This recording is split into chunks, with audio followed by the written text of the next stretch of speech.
Tong araw po na ito ay celebrate ko po ang aking birthday. At ang saya-saya ko nga po dito dahil ginising pa ako ng anak ko. Kaya dali-dali po kaming bumiyahe. At syempre ang gagamitin nating motor ay si Makliki at kasama po natin ang aking asawa dahil inutusan ako ng aking ama na bumili ng pansit at Shanghai. So papunta nga po pala kami ng Agoo ng asawa ko dahil doon po kami bibili. Sobrang saya ko nga po ngayong birthday ko na kahit simple lang ang handa, kompleto at masaya pa rin kaming magpapamilya. So time-lapse ko na nga po pala dito para po hindi magtagal ang ating video.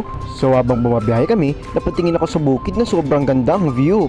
At nandito na po pala kami sa Agoo. Grabe, sobrang ganda talaga dito sa Agoo. Napakaraming puno at halaman. At dito nga po pala sa Agoo ay may CSI na at papasok na po kami sa aming location. At pumasok na nga kami guys sa loob at nagpahinga.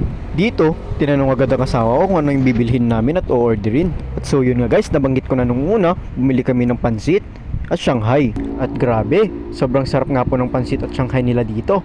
At so guys, dito nga rin po pala kami bumili nung last ng pansit. Kaya subok na po namin dito. Sobrang sarap at sobrang namnam. Sobrang daming rekado. At grabe po yung mga empleyado nila dito. Lagi po kasi silang nakangiti at walang nakasimangot. At dito nga, nagkwentuhan muna kami ng asawa ko. At grabe, nagulat ako. Dahil sa ilang minuto naming paghintay, ito na nga po dahil nakuha na po namin yung order namin. Pasensya na po dahil hindi na po namin na-video yung aming pag-uwi. At ito na po yung pansit na aming binili. Napakasarap at napakaraming sahog.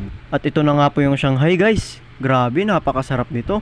Maraming salamat po sa mga bumati at sa manonood ng video na ito. God bless po sa inyo.